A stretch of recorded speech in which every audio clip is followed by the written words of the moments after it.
Court documents KFDM News has obtained statements from police and prosecutors that indicate the man charged with murder was trying to kill himself and his former girlfriend when he deliberately crashed into a minivan. Instead, 16-year-old Lexy Bertrand died in the collision. She was a student at Vidor High School. Vidor police arrested 32-year-old Kelvin Roy today. They charged him with murder. Roy was behind the wheel of a Mercury Friday around 10 p.m. Witnesses say he was speeding on Main Street near the railroad tracks on Highway 90 in Vidor. His car went airborne and slammed into the back of a minivan stopped at the intersection. It nearly sheared off the top of the van. Lexy's mother, April, was driving the minivan. She suffered minor injuries. Lexy was thrown from the vehicle, and she died Saturday at a hospital. Kelvin Roy had minor injuries. He was taken to a hospital. His girlfriend was also hurt and was hospitalized as well. According to a probable cause affidavit to charge Roy with murder, Vidor police found 8 bags of marijuana on the ground near Roy's car.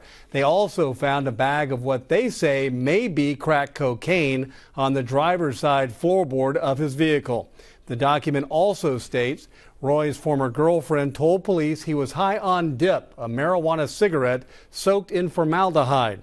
He was driving east on I-10 and she asked where they were going. The woman said he answered with an obscenity and told her to shut up. She said he became more aggressive and nearly crashed into the back of another car on the interstate. She screamed for help and begged him to stop. According to the affidavit, he used an obscenity and said he was going to kill both of them. When they approached the stopped minivan, she hollered, "You're going to hit the car." She says Roy accelerated and intentionally crashed into the vehicle. The former girlfriend told police she believes he was trying to kill her and himself. Now you can read the entire document on KFDN.com. District Attorney John Kimbrough and Vidor Police Chief Dave Shows told us it's obvious an intentional act was presented in this case, and it is a case of murder. Grief counselors told today help Vidor students and staff deal with the aftermath, the death of 16-year-old Lexy Bertrand. Tonight they're preparing for a candlelight vigil. Leslie Rangel joins us live from Vidor with details. Leslie?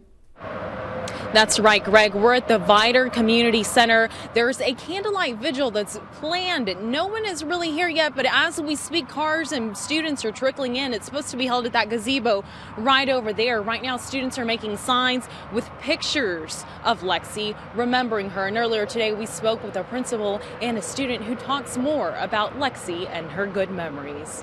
She had a bounce in her step when she walked down the hall. She tended to cross her arms across her books as she walked down the hall, and she just had that bright smile. Travis Maines is the principal at Vidor High School. He remembers Lexy Bertrand. You see a picture of Lexy, you see that smile, that's genuine.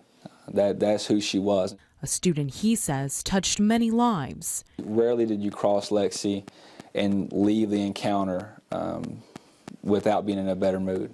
You know, she just had that effect on people. The student body president says she had that effect on him, even though he'd only seen her a few times on campus.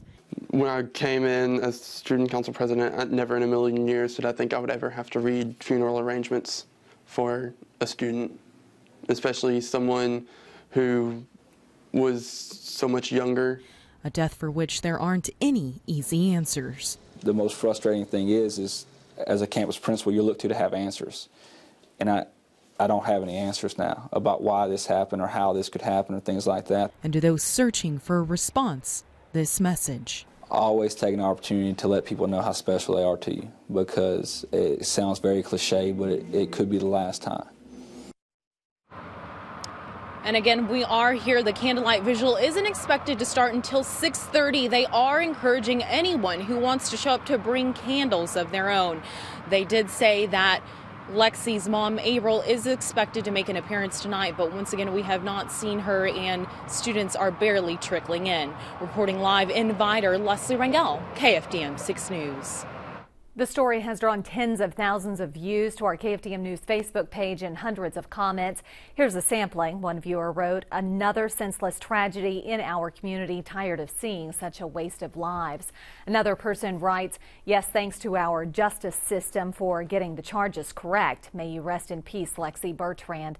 Loved forever."